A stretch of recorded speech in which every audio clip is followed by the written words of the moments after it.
ಬೆಂಗಳೂರು ಹೊರವಲಯ ನೆಲಮಂಗಲ ನಗರದ ಪ್ರಮುಖ ರಸ್ತೆಗಳಲ್ಲಿ ಪ್ರತಿನಿತ್ಯ ಬೀದಿ ಬದಿ ವ್ಯಾಪಾರ ಮಾಡುವುದರಿಂದ ಶಾಲಾ ಮಕ್ಕಳು ಹಾಗೂ ಸಾರ್ವಜನಿಕರು ಓಡಾಡಲು ಕಷ್ಟ ಸಾಧ್ಯವಾಗಿದ್ದು ಮತ್ತು ಟ್ರಾಫಿಕ್ ಸಮಸ್ಯೆ ಹೆಚ್ಚಾಗಿರುವ ಕಾರಣದಿಂದ ಈ ಸಮಸ್ಯೆಯನ್ನು ಬಗೆಹರಿಸಲು ಮಹತ್ವದ ಹೆಜ್ಜೆ ಇಟ್ಟ ನೆಲಮಂಗಲ ನಗರಸಭೆ ನಂತರ ಮಾಧ್ಯಮದ ಜೊತೆ ಮಾತನಾಡಿದ ನೆಲಮಂಗಲ ನಗರಸಭೆ ಅಧ್ಯಕ್ಷ ಗಣೇಶ್, ಶಾಲಾ ಮಕ್ಕಳಿಗೆ ಮತ್ತು ಸಾರ್ವಜನಿಕರಿಗೆ ಯಾವುದೇ ರೀತಿ ತೊಂದರೆ ಆಗಬಾರದು ಮತ್ತು ಟ್ರಾಫಿಕ್ ಸಮಸ್ಯೆಯನ್ನು ಸಂಪೂರ್ಣವಾಗಿ ನಿಯಂತ್ರಿಸುವ ನಿಟ್ಟಿನಲ್ಲಿ ಹಾಗೂ ಬೀದಿ ಬದಿ ವ್ಯಾಪಾರಿಗಳ ಸುರಕ್ಷತೆ ಬಗ್ಗೆ ಆದ್ಯತೆ ನೀಡಬೇಕು ಎಂಬ ಉದ್ದೇಶದಿಂದ ಬಿನ್ನಮಂಗಲದ ಅರಣ್ಯ ಇಲಾಖೆ ವ್ಯಾಪ್ತಿಯಲ್ಲಿ ಸುಮಾರು 15,000 ಅಡಿ ಜಾಗ ಇರುವುದರಿಂದ ಅಲ್ಲಿ ಶೆಡ್ ನಿರ್ಮಿಸಿ ಒಂದೇ ಸೂರಿನಡಿ ಎಲ್ಲ ಬೀದಿ ಬದಿ ವ್ಯಾಪಾರಿಗಳು ವ್ಯಾಪಾರ ಮಾಡಲು ಅನುಮೋದನೆಯನ್ನ ಮಾಡಲಾಗಿದೆ. ಇದಕ್ಕಾಗಿ 80 ಲಕ್ಷ ಹಣವನ್ನು ಬಜೆಟ್ನಲ್ಲಿ ಮೀಸಲಿಟ್ಟಿದ್ದೇವೆ ಎಂದು ಸಂತಸ ವ್ಯಕ್ತಪಡಿಸಿದರು.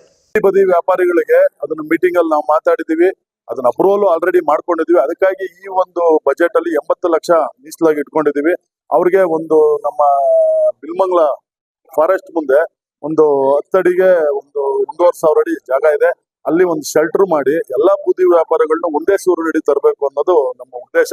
ಏನಂದ್ರೆ ರಾತ್ರಿ ಹೊತ್ತು ಫುಡ್ ಕೋರ್ಟ್ ಎಲ್ಲಿ ಅಂದ್ರಲ್ಲಿ ರಸ್ತೆಗಳಲ್ಲಿ ಇಟ್ಕೊಂಡ್ ಮಾಡ್ತಾ ಇರ್ತಾರೆ. ಯಾಕಂದ್ರೆ ಅವರು ಜೀವನ ಮಾಡ್ತಿರ್ತಾರೆ, ನಾವು ಅವ್ರನ್ನ ಮಾಡಕ್ಕಾಗಲ್ಲ.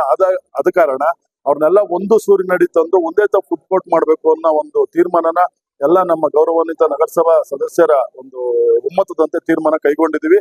ಅದಕ್ಕಾಗಿ 80 ಲಕ್ಷ ಅನುದಾನವನ್ನು ಸಹ ಈ ಒಂದು ಆಯವ್ಯಯದಲ್ಲಿ ಇಟ್ಟುಕೊಂಡಿದ್ವಿ.